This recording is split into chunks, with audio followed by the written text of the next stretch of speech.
Hi பட்டூஸ், today vlog தான் பார்க்க போகிறோம். இன்றைக்கி 10th ஸ்பெஷல் கிளாஸ் இருந்ததுனால கண்டிப்பாக போயே ஆகணும். ஆனால் என்ன சமையல் பண்ணுறது நேற்று நைட்டே நான் யோசிச்சு வைக்கல. என்னடா பண்ணுறதுன்னு யோசிச்சுட்டே வாசல் தொழிச்சிட்டு இருக்கிறப்ப எங்கள் அப்பா வந்து டக்குன்னு வந்து காளான் பாக்கெட்டை நீட்டினாரு. இது போதுமே, அசால்ட்டாக பண்ணிடலாமே அப்படின்னு சொல்லிட்டு காளான் குழம்பு வைக்க ஆரம்பிச்சிட்டேன். கையில் கிடைச்ச எல்லா பொடியும் உள்ள தூக்கி போட்டு காளான் குழம்பு வச்சுட்டேன். டேஸ்ட் பண்ணி பார்க்குறேன், உப்பு கூடிருச்சு. இது என்னடா நமக்கு வந்து சோதனை அப்படின்னு சொல்லிட்டு உருளைக்கிழங்கு நாளாக கட் பண்ணி உள்ளே போட்டு அதை செட் பண்ணிட்டேன்.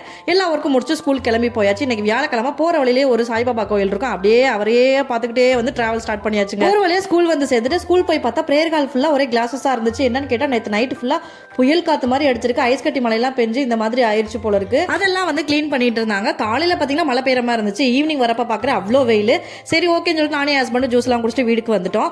வீட்டில் வந்து பைக்கை நிப்பான்னா 2 குருவி சுற்றி வந்துச்சு. என்னடான்னு போய் பார்க்குறோம், வண்டியோட ஹேண்ட்பேக்குள்ள ஃபுல்லாக கூடு கட்டி வச்சிருக்கு. அதுக்கப்புறம் அதை கலட்டி க்ளீன் பண்ணி அதை ஒரு மரத்து மேலே கொண்டு போய் வச்சுட்டு வந்துட்டோம். இதுக்கு மேலே நீ பார்த்துக்கோ அப்படின்னு சொல்லிட்டு அப்புறம் நைட் கிளாஸஸ் டிஃபன் எல்லாம் முடிஞ்சது. இன்னைக்கு எனக்கு இப்படி தான் போயிருக்கு. நெக்ஸ்ட் ஒரு லாக்ல மீட் பண்ணுறேன். பை பட்டூஸ்.